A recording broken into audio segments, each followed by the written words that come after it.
If not everything in the Bible is true, then what is?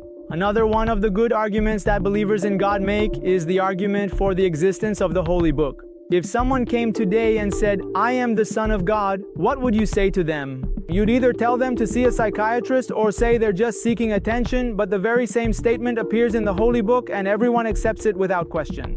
Many people still believe in God based on this textual evidence, and if Jesus said, "I am the Son of God," he was either telling the truth, lying, or was insane. But there's another possibility as well. Maybe he was simply mistaken. Does anyone even know whether Jesus actually made such a claim or not? There are credible historical documents available. The documents that exist were written by people who lived years after Jesus' death. Even these very Gospels are full of contradictions. For example, one says Jesus was born in Nazareth, while others claim he was born in Bethlehem. And to fit the prophecy of the Old Testament, they have adapted stories to match this text. What's the problem? The historical census they talk about in their story actually happened years later, and Jesus' ancestors belonged to that city thousands of years before, so there's no reason for him to return and be present in that city at the time of the census. If this same story had been written in another book about a different character, would you have accepted it without question? Why do we smile when we read the myth about Minerva being born from Jupiter's head? But we accept the virgin birth of Jesus without question. If we are supposed to have faith, it shouldn't be blind. We should ask who wrote this book, why it was written, and what it was trying to prove. We're not trying to say what's right, we just want to ask, if everything written in the Bible isn't true, what should you do? There's another argument that's quite beautiful. Let's hear Pascal's argument together. No matter how small the wager on God's existence may seem, the cost of being wrong is far greater. It is wiser to believe in God, for if your belief is true, you gain eternal bliss, and if it is false, you lose nothing. On the contrary, if you do not believe and you are wrong, you face eternal suffering, while being right changes nothing. In this scenario, the choice is clear. Believe in God. What's so strange about this argument is that believing isn't like a policy that we simply adopt.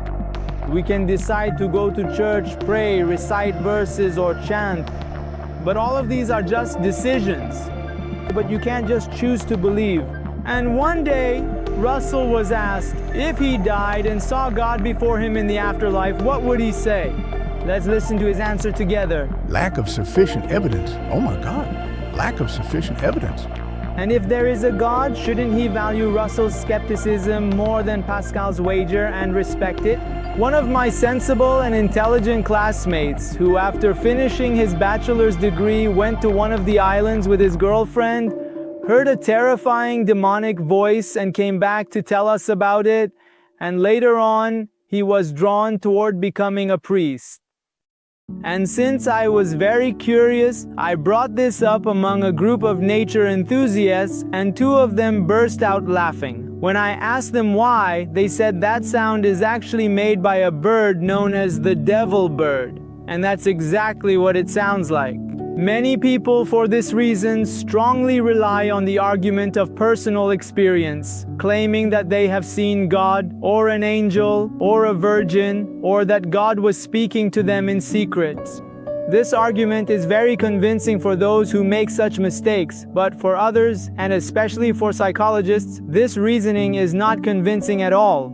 A notorious murderer claimed that Jesus had called him to kill women, and George Bush also said that God told him to attack Iraq. Similarly, patients in mental institutions often believe that the whole world is conspiring against them. Sam Harris makes a very interesting point. For people who have no rational justification for their beliefs, we use different labels.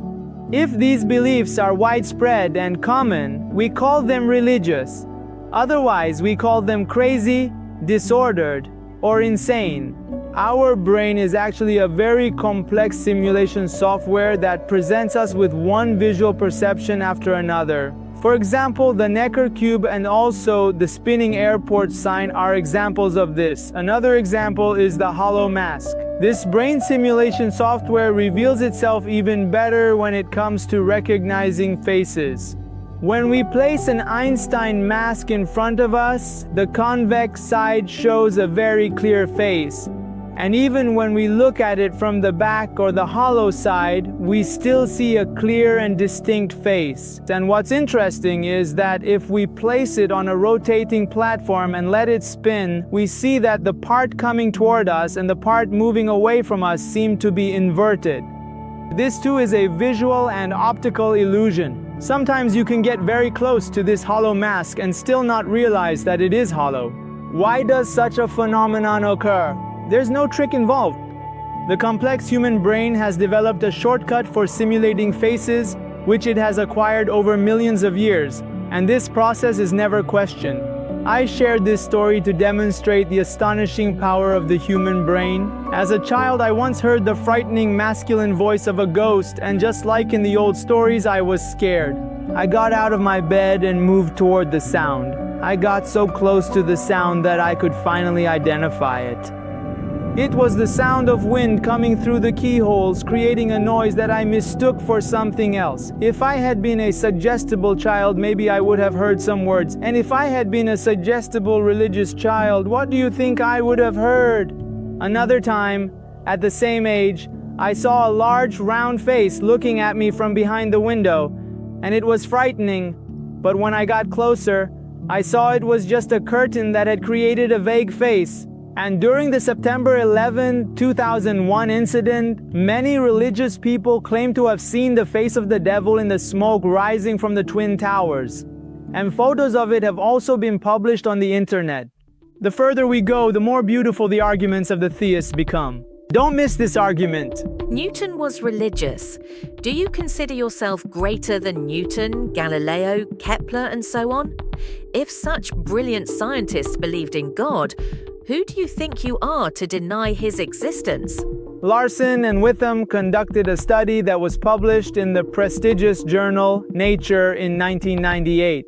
The article stated that among scientists who were prominent among their peers, a study was conducted and only 7% of them believed in a personal God.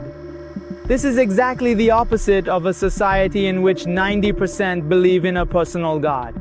And in subsequent research conducted by the British Association for the Advancement of Science, which has 1,074 members, an email was sent to them for a study, and only 23% were willing to participate. And among this 23%, studies showed that 213 of them did not believe in a personal God, and only 12 members of this association believed in a personal God.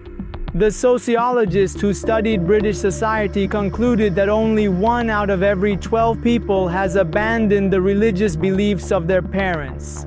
And likewise, Paul Bell collected all the research that had been conducted on this subject since 1927. There were a total of 43 studies, all of which showed that there is an inverse relationship between religious beliefs and intelligence and level of education, and only 4 of them contradicted this finding.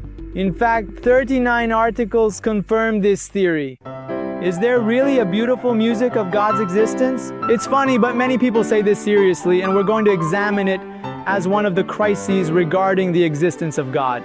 Shakespeare's works are masterpieces whether or not God exists. Beethoven is Beethoven, whether the world was created or not. Maybe our brains have learned over millions of years to enjoy beauty and art. Or maybe our brains are simply overwhelmed by all this beauty. Of course, there's another reason as well: envy. Because we ourselves can't create such works, we say that there must be some higher power behind these arts. But there's another point as well. The church was the only place that had money.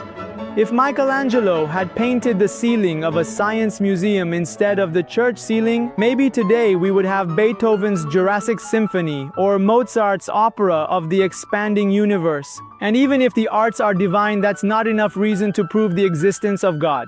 And if they're not divine, then the arts are still beautiful.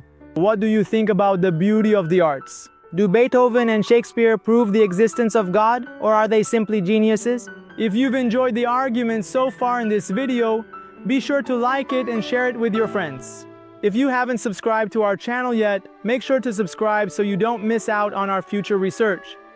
On our channel, we don't just examine a single line of thought. Instead, we present all kinds of ideas from all cultures for you. For those who grew up in different cultures and don't have time to do their own research, we've made it easier by showcasing beliefs from various cultures and explaining what each person thinks and believes. Which one do you agree with? I'd be happy if you share your thoughts with us in the comments section, and any book you think is worthwhile, we'll also present it for you in a useful way. Until the next video, goodbye.